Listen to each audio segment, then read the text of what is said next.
nós estamos precisando tomar posse de bênçãos que Deus tem para a nossa família. Todos aqui querem bênção no seu lar, não quer? Mas não é o fato de você desejar que a bênção venha. Não é isso? É simples assim? Qualquer pessoa é só desejar que é o gênio da lâmpada? É assim que funciona? Não. Porque uma coisa é o que nós declaramos que desejamos e outra coisa é como nós conduzimos a nossa casa para que aquilo venha acontecer. Muitas vezes é totalmente diferente daquilo que nós declaramos e, portanto, não vai acontecer. Na verdade, Provérbios 22:6. Veja bem, eu vou firmar toda essa mensagem numa revelação que, se você ler a história de Davi, você vai concordar comigo. Rei Davi, um homem que ensinou um povo a adorar o Senhor. Estou certo?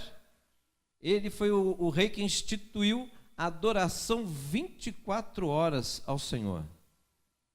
365 dias do ano, 24 horas por dia, havia adoração ao Senhor. Um homem apaixonado por Deus. Mas, num tempo, da história dele, você vai ver um dos filhos matando seu irmão, não é? Por causa dele ter violentado uma irmã. Conhece a história? Esse filho que violentou sua irmã, ele foge, passa um tempo, o pai chama ele de volta, ele volta. O tratamento do pai, sabe qual foi? Um beijo. Será que é isso que o filho estava esperando do pai? Um beijo? Será que era isso? Depois desse beijo, o texto bíblico não entra no tempo, mas ele diz o seguinte: que esse filho começou a planejar a morte do seu pai, quer dizer, o filho tentando matar o rei Davi. Depois diz que esse filho ainda envergonha o seu pai publicamente. Espera aí, nós não somos da mesma pessoa, do rei Davi, um homem conquistador e que recebeu uma promessa de Deus, que foi honrado de uma maneira tremenda, que o Salvador viria da sua família, da sua descendência. Vocês estão entendendo isso, irmãos? Isso é uma honra. Hoje, as pessoas não dão valor ao nome, mas no passado, e no passado que eu digo, na época do meu avô, por exemplo, talvez do seu avô, bisavô, nome era tudo. Uma assinatura valia demais, né? Então, rei Davi, um homem apaixonado por Deus, reconhecido pelo Senhor, exaltado pelo Senhor, ele teve o seu lar destruído. Ouça isso, ele teve o seu lar destruído. Então não é o fato de você reconhecer Deus como o Senhor da sua vida que o teu lar está protegido. Está entendendo, irmãos? Mas o que nós queremos? Nós queremos a nossa vida protegida. Se o nosso lar for atingido, a nossa vida foi atingida. Não é? Então, irmãos, tem coisas que Deus revela, que se nós não dermos atenção, ali fica uma brecha. E o inimigo da nossa alma, ele está ao nosso derredor. Não é verdade? Esperando uma oportunidade que possa tragar. Mas as brechas serão fechadas em nome de Jesus. Amém? Porque você é temente ao Senhor. E você confia na sua palavra. Amém? Então, diga para o irmãozinho do seu lado aí, se esforce. Vale a pena. Aleluia. Hoje nós estamos num tempo que esforço é coisa do passado, né? Minha mãe, enquanto ela ainda falava, ela falava assim para mim. Eu chegava na casa dela, a gente começava a fazer algumas coisas e tal, e ela falava assim: filho, essa geração nasceu cansada. Jovem nasceu cansado.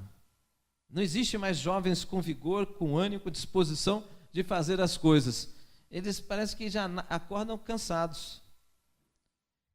Mas sobre a nossa casa não é assim, amém, irmãos? Nós temos que ensinar os nossos filhos a serem pessoas do Senhor, né? Então vamos lá, Provérbios 22:6. Instrui a criança segundo os objetivos que você tem para ela, ou instrui as crianças no caminho que deve andar, né? E mesmo com o passar dos anos, não se desviará deles. Isto é uma palavra objetiva. Instrua a criança. De que forma que eu tenho que fazer isso? Segundo a palavra de Deus, ao levantar, no caminho, na mesa, no almoço e ao deitar. Então eu devo instruir os meus filhos todos os dias, todo o tempo que eu estiver com eles. Sempre instruindo. Amém? Eu vou dizer para você que é difícil. Eu vou dizer para você que, olha, um monte de gente vai dizer assim, olha, é complicado nos dias de hoje. Os dias de hoje estão difíceis por causa disso. Não é? O princípio de autoridade existe hoje? O princípio existe. Mas a sociedade segue o princípio de autoridade, irmãos? Os professores é que podem dizer bem isso, né? Desrespeito às autoridades, né? Afronta às autoridades. Isso é o princípio da rebeldia, que vem da onde? Vem do coração de Satanás e que já está semeado na nossa sociedade. Mas nós somos a igreja do Senhor. Eu e você somos a igreja do Senhor, irmãos, nós temos que ser luz nas trevas. Então, cuidado com esse negócio, mas porque o amiguinho do meu filho é assim, ele faz assim, então a gente tem que abrir exceções. Não existe exceções, irmãos. Existe fidelidade ao Senhor, e quem é fiel ao Senhor é abençoado. Quem é fiel ao Senhor é abençoado. Quem confia no Senhor é abençoado. Diz a palavra que aquele que confia no Senhor jamais será envergonhado. A sua casa não é para ter vergonha na sua casa, né?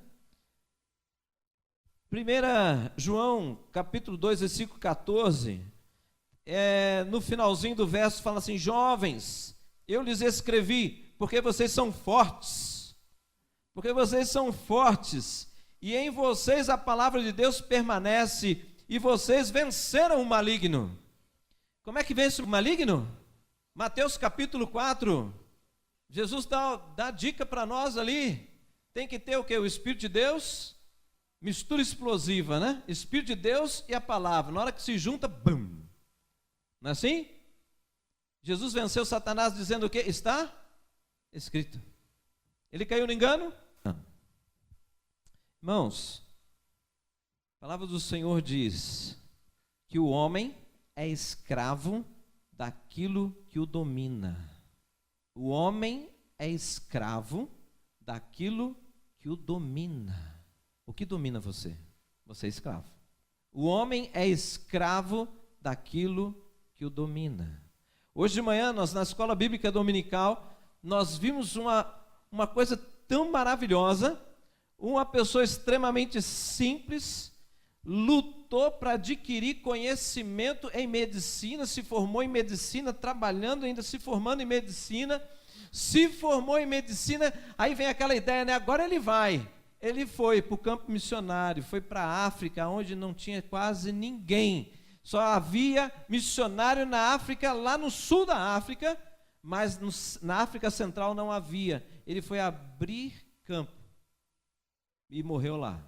Quer dizer, o que dominava esse homem? O dinheiro? Não. A paixão pela obra missionária, a paixão por anunciar Jesus, a paixão por ver pessoas saindo das trevas para a luz. Foi tão forte que ele abriu mão de algo que a maioria não fez. Não é isso? O que o domina? O que deve dominar o nosso coração, a nossa mente? que deve ser realmente a nossa paixão. Irmãos, Josué, capítulo 24, versículo 15, uma frase que todo mundo gosta de dizer, todos gostam de declarar. Existe quadro, existe pôster, existe esses ponto cruz, né, que as mulheres gostam de fazer, até dar de presente. Diz assim, no capítulo 24, versículo 15: mas eu e minha casa serviremos o Senhor. Eu quero isso, e você? A palavra do Senhor tem uma promessa sobre a nossa descendência, que a nossa descendência herdaria a terra, que a nossa descendência seria de conquistadores.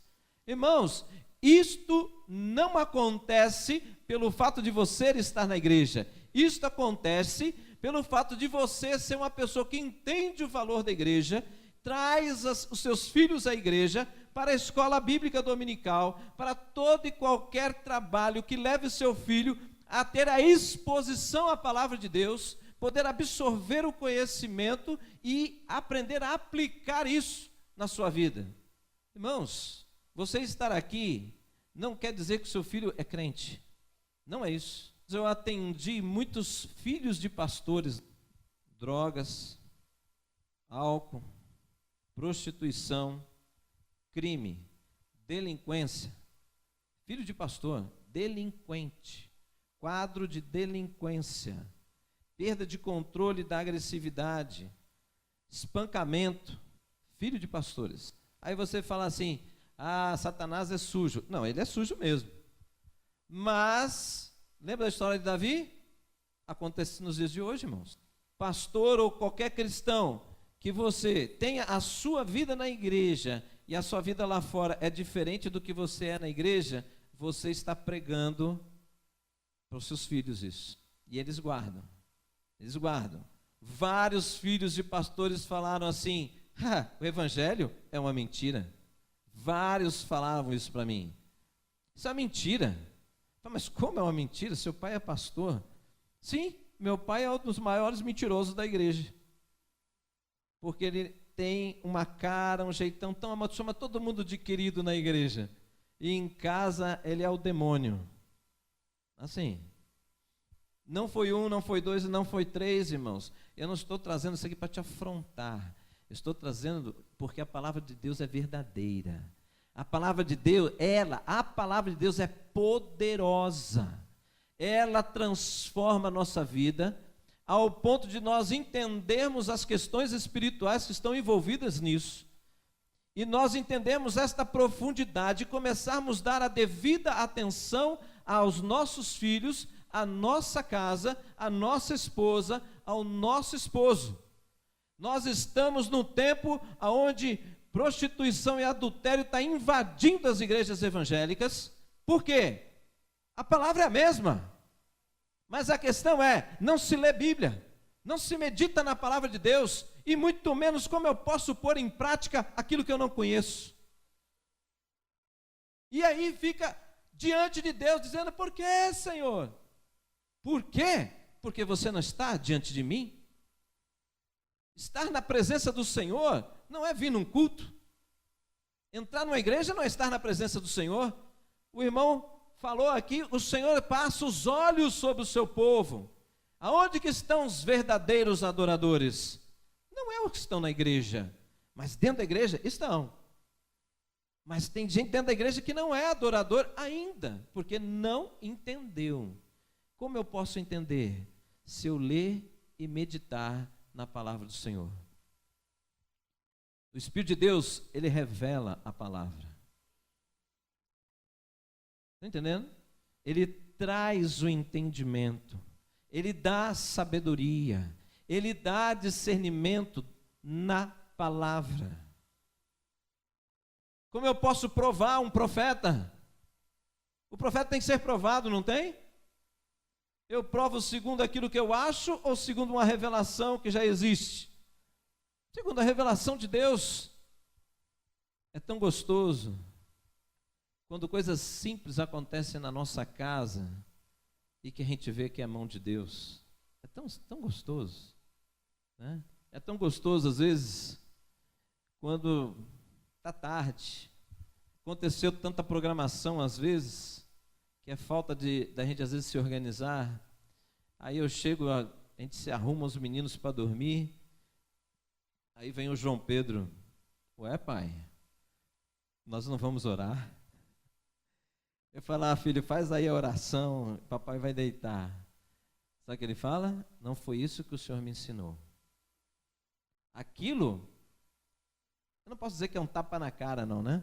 Não é um tapa na cara. Mas eu fico, ao mesmo tempo que eu fico alegre, eu fico entristecido comigo. O que é 2 ou 3 minutos a mais? A falta de zelo. Estão entendendo? A criança, aprenda isso, criança precisa de constância. Não é falar uma vez que funciona. Você fala uma, fala duas, fala três, e faz junto com ela uma, faz junto com ela duas, faz junto com ela três, e entra na presença de Deus e fala, Senhor, isso aqui traz a existência, Senhor, para o meu filho ter uma experiência com o Senhor, saber que o Senhor é muito mais do que um nome, o Senhor é invisível, mas é real. Não é? Depois que qualquer pessoa tem experiência com Deus, você não precisa falar mais. Ele sabe que existe. E ele recorre quando ele precisa. Não é? Irmãos, o trabalho do ministério infantil em qualquer igreja deveria estar debaixo de oração de toda a igreja. Toda a igreja.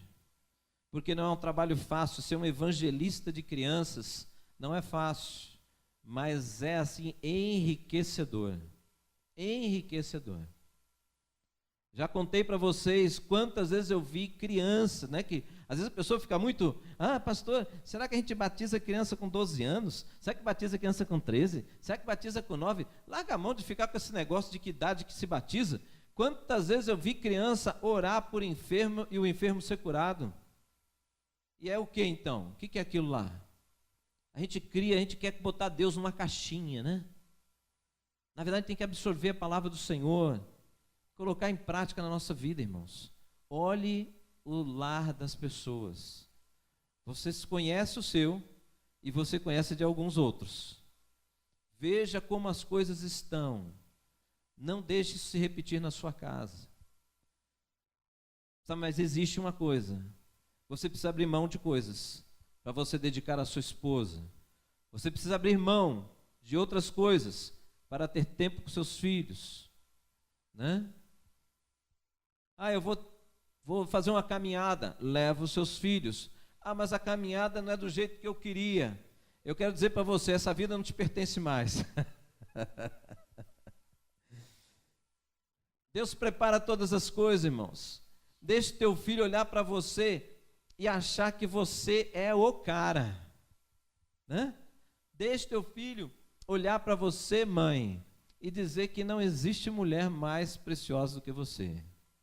Então, assim, mostra assim o cuidado, né, o reconhecimento, tal. Mas tudo isso, irmãos, o filho, ele observa os pais. Ensinar a criança no caminho que deve andar não é ler Bíblia só. É você ler um texto e explicar para ele como se vive aquele texto. O porquê que não fazemos determinadas coisas e que isso não entristece deixar de fazer coisas. Porque, na verdade, nós abrimos mãos de algumas coisas para viver outras muito maiores e melhores. É ou não é, irmãos? Mas hoje as pessoas parecem que pregam que viver o evangelho é viver na extinção de um monte de coisa prazerosa na vida. Isso é uma mentira. A nova vida é a coisa mais prazerosa que existe. Entrar no sobrenatural de Deus. Viver o conforto e a segurança do reino de Deus. Meu Deus, coisa linda, maravilhosa. Mas o teu filho tem que olhar para você e não ver você lamentando da vida dentro de casa e chega na igreja e dá glória a Deus. Ele tem que ver você em casa, pode ver você abatido. Mas aí eu já fiz isso. Peguei João Pedro, Guilherme. Filho, ore por mim. Aí ele, que foi, pai? Você está doente? Não. Mas papai está preocupado com uma coisa. Vamos orar juntos? Vamos. E oraram. Oramos juntos. O que você leva? Você leva o teu filho, primeiro, a participar de algumas coisas que são importantes na vida. Depois, você está valorizando o seu filho, dizendo que ele pode ser um instrumento de Deus na sua vida. Você pode ser um profeta na vida dele, mas você tem que entender que ele também pode ser um bom aprendiz de profeta e se tornar um profeta. Não é? Sim ou não, irmãos? Então, eu paro por aqui para nós orarmos. Deus, ele nos deu um tesouro. O filho é um tesouro de Deus para você, né? Para você ensiná-lo, ensinar as coisas do Senhor. Meu desejo é que os seus filhos se tornem realmente homens e mulheres de Deus. Esse é o desejo do meu coração e muito mais do coração de Deus. Mas eu quero desafiar você a dar mais atenção ao seu lar. Deixar um pouquinho de lado o smartphone, né, os computadores, os jogos, e você colocar em prioridade o seu lar. É o lugar, é o aconchego na sua vida, não é?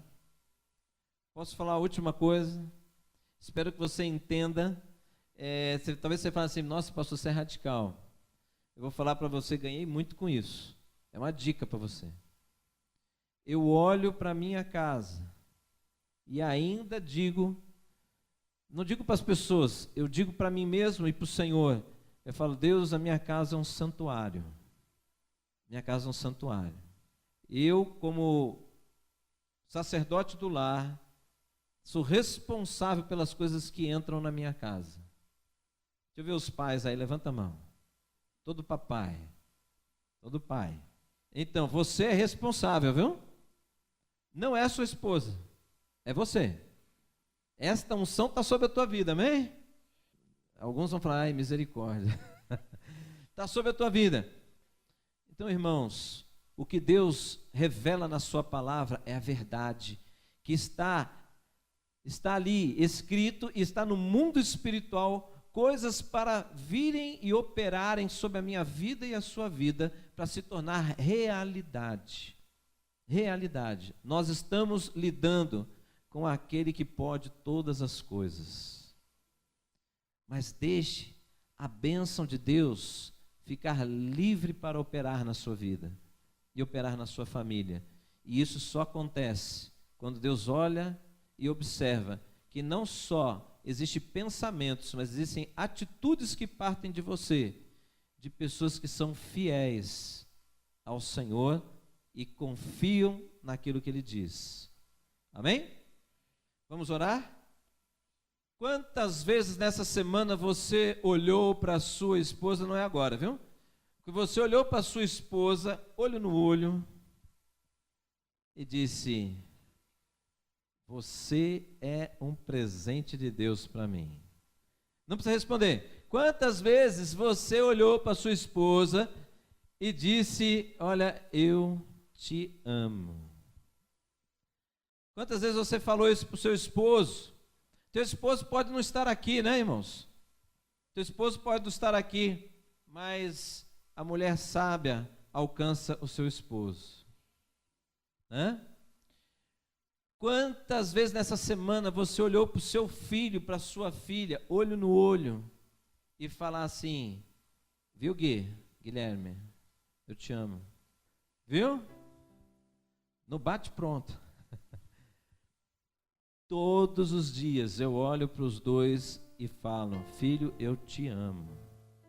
Se papai corrige, é porque te ama. Se papai fala do jeito que fala, eu te amo. Se eu erro, eu vou até eles e falo: filho, me perdoe. Eu fui além, eu fiz errado, entendi errado, me perdoe. Sabe o que é isso, irmãos? Você honra os seus filhos também.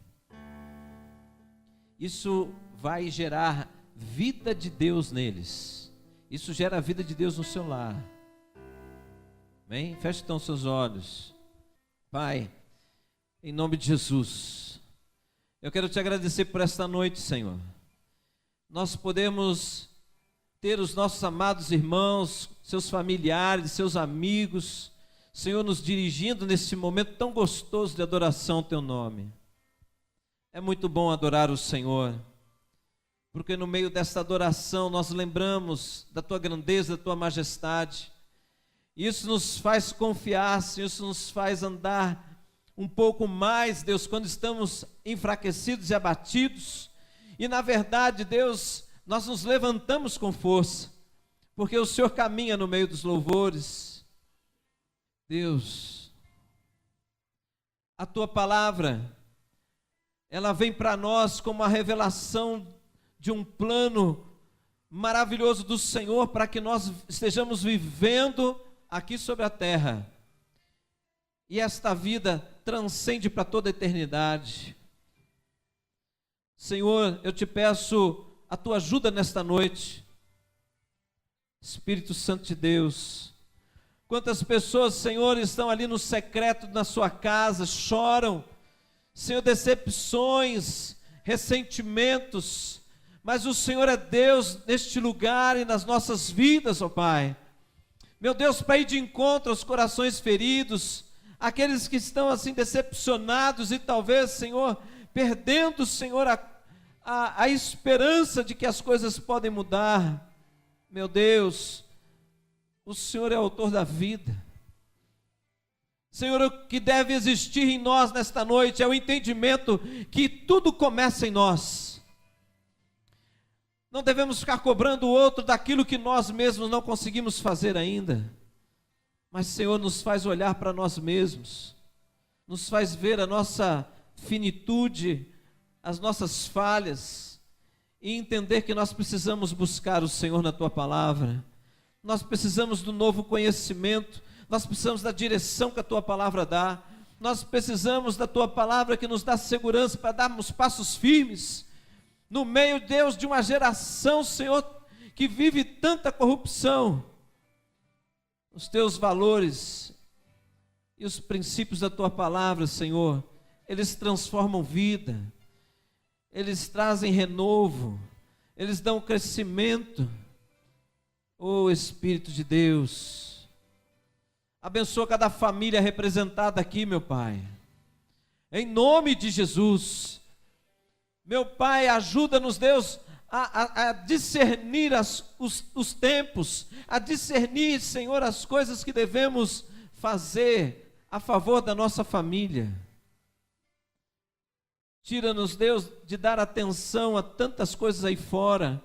Muitas vezes isso é fruto de vaidade, querendo ser reconhecido pelos outros, quando na verdade nós deveríamos ser reconhecidos. O desejo de ser reconhecido pela nossa esposa, o desejo de ser reconhecido pelo nosso esposo e pelos nossos filhos,